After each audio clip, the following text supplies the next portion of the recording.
दिवाली का दिन है, क्योंकि हर किला को छतरी मेरा राज कलिंगर में आता है और अपना अपना भाग आजमाने के लिए जुगा से खेलता है।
मैं एक पत्र को लिखता हूं, एक पत्र लेकर के तुम हर किला में पहुंचा देना, क्योंकि हर किला के छतरी मेरा राज कलिंगर में आएगा। शुभ दिवाली के अवसर पर अगर ये पत्र तुम जा करके राज मोहब्बा बेटा उदल को दे देना। सख से जयाए का बेटा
लेकर के हर किला में पहुंचा देना। अगर बेटा उदल के भी दे देना। हो बीच में लिखा गंगा माँ सरस्वती नारायण लिखे पुरजा लिखे बनाए बनाए राजन सुनो ये छतरी जवान ये पत्र देखा तो देना करना अचर के जया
हाथ पहुंचा दो और हर छतरी को बोल दो कि राज कलंदर मिलना है। वो पत्र लेकर जाता मिलन लबा के पास।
मैं बछराज का मेरा नाम।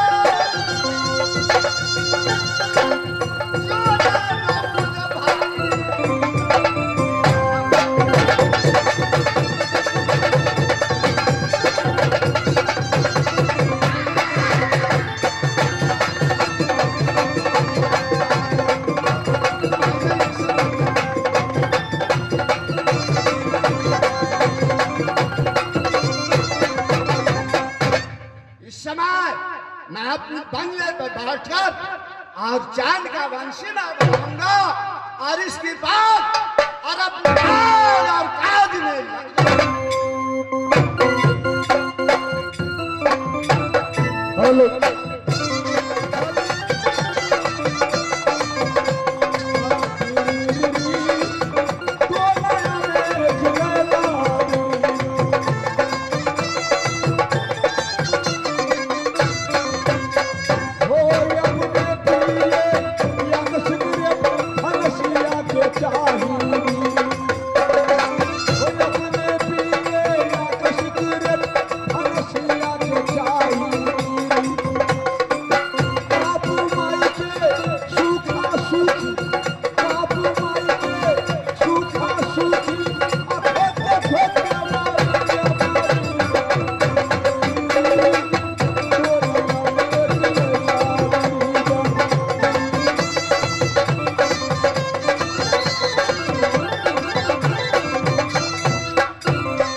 आपका मालूम नहीं है?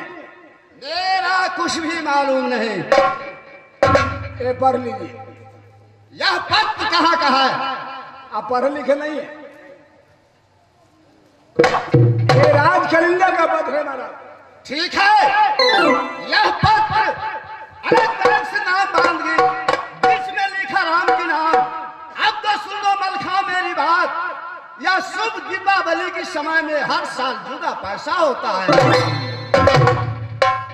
क्योंकि जितना क्षत्रियों की सबको सब जाकर दिल्ली में वहां राज कलिंगर में अब भाग को अस्माज कर, मैं भी जाऊंगा राज कलिंगर अपने भाग की अस्माज कर करके, और जाता है मलखा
कृपया बालक समझकर क्षमा कर दीजिएगा।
पाती पड़ती देर न करना, जल्दी आना कलंदर आप। यार माँ साहब परवल ले, क्या जुआ पासा लगाया हुआ है।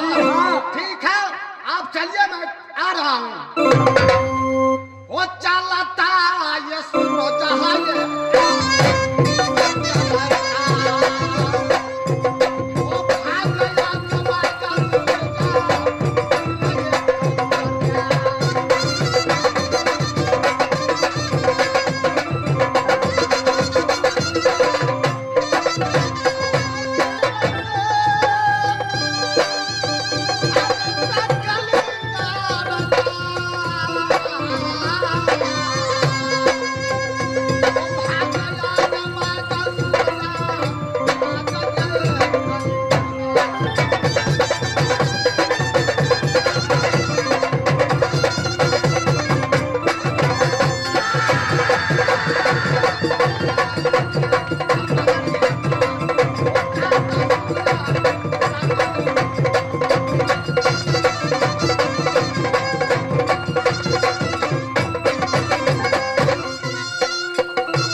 राज कलिंगर का पत्र है महाराज।